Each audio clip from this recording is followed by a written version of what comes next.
Башка бир аятта байкагыла. Чыныгын Алланын дини. Андан башканы меде туткандар болсо, Аллага бизди жакындатар деген ойдо гана аларга сыйынабыз дешет. Албетте, Алла алардын арасындагы талаштарга өкүм берет. Чындыгында Алла аша чапкан жалганчы капырларды туура жолго салбайт дейт. Биз сыйынып атабыз, бирок Кудайга сыйынабыз. Булар бизге ортомчу, ушулар аркылуу сыйынабыз дегендердин баарын Кудай Таалам кабыл кылбады. Маселенин эң жаман жери, алар мында адашууга ата-бабаларын себепкер катары, чоң жүйө катары көрсөткөнгө аракеттенишкен. Ал бутпарастарга Алланын түшүргөн Куранына ыйман келтириле дегенде жок. Биз ата-бабаларыбыздан көргөндөрүбүзгө ээрчибиз дешет. Ата-бабалардын акылы жетпей, туура жолдон адашкан болушса да ушинтишеби дейт. Азыр кээ бир адамдарга бир неге дей турган болсоң, ата-бабаларыбыздын жолу ушундай болчу деп айтат, урматтуу бир тууганым. Бирок анын жолун так билбейт. Ата-бабаңдын жолу ушундай экен, каяктан сен билдиң десең, урматтуу бир тууганым айта албайт. Манастан билдиңби, Семетейден билдиңби, Сейтектен билдиңби, каяктан билдиң? Жен жот саптарынан билдиңби, же каяктан билдиң десең айта албайт, урматтуу бир тууганым. Бир не десең эле бизде андай болгон эмес дейт. Атасынан мурда бала сакал койгон эмес деген сөз чыгарып алышкан. Эжесинен мурда сиңдисиге өтүбөт деген чыгарып алган. Кыргызда деп кошуп айтып коет да. Кыргыздын атынан сүйлөгөнгө сага ким укук берди? Сен мен жазуучусуңбу же профессорсуңбу, сен кимсиң мисалы үчүн? Чын урматтуу бир тууганым, бир далил болуш керек бир нерсеге. Анан кээ бирөөлөр айта берет, мында жазуучу айтты деп.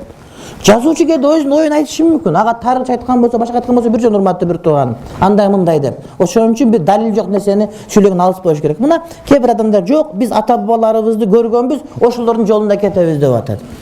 Анда жолунда кетсең, ошол нерседе жүргөндө эмне кылганбыз? Ошондой бол сен дагы. Бар урматтуу бир тууганым.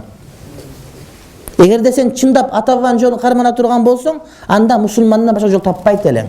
Ата-бабаларың келип, ошол динди карап көрүп, дин туура экенин билип, дин аркылуу адам бактылуу болоорун сезип, Тагайбидин тушунан бери мусулманчылыкты кабыл алган.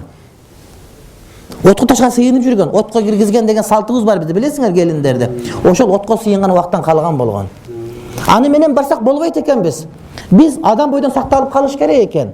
Адам бойдон сакталып калуу жападан жалгыз жолу бул мусулман болуу экен деп мусулманчылыкты кабыл алган. Алар акылдуу адамдар болгон экен. Ошолор кабыл алып, тилибиз, маданиятыбыз, салтыбыз бардыгы сакталып калып турматтуу бир тууганым. Адашып калып кетип кабыл албай калгандар жок болуп, мынакей Иван Петрович болуп калды, Якутияда жүрүшөт бардыгы. Эми азыр биз ошолордун жолун жолдобой динден качып кетип атабыз. Бул ата-бабалардын жолуна болгон каршылык, урматтуу бир тууганым. Динден качуу, исламдан баш тартуу, бул ата-бабалардын жолуна каршылык көрсөтүү, ата-бабалардын жолуна каршылык келтирүү деген сөз болот, урматтуу бир тууганым. Кандайча? Сенин атаң мисалы үчүн кандай кылды, урматтуу бир тууганым? Үй салды. 3 комнат кылып. Кийин балдарым көбөйдү деп аны бузуп кайра 5 комнат кылып үй салды. Ана атаң өтүп кетти, сен калдың. Атаңын ордунда калган үй ошо 5 комнат, 3 комнат үй, 3 комнат бурда курган. Аны бузуп кайра 5 комнат салдыбы? Ошол 5 комнат үйүн кармап сактап калуу, атаңын үйүн сактап калуу деген болот. Анысын бузуп жибер, андан мурда 3 комнат кайра курам десең, жок, атаңын акыркы чечим жокко чыгарган болосуң. Ата-бабабыз отко ташка сыйынып жүргөн бир убакта. Кийинчерээк ислам динин тандап алдыбы? Ошолордун тандоосу бул. Кымызды тандагандай, комуз тандагандай мусулманчылык ата-бабабыздын тандоосу, урматтуу бир тууганым. Бизге Азирет Алинин кылычы палан түкүнү төгөн сөздөр менен ислам кирген эмес бизге. Бизге тандоо менен, канааттануу менен келген мусулман эл болобуз дагы, азыр динди кармануу, ата-эненин жолун кармануу деп айтылынат. Андан башка айтуу мүмкүн эмес. Эгер кимдир бирөө биздин жолубуз эмес деп айтып аткан болсо, араб кулду айтып аткан болсо, бул тарыхты билбейт же ата-бабалардын жолуна кыянатчылык кылып аткан болуп эсептелет.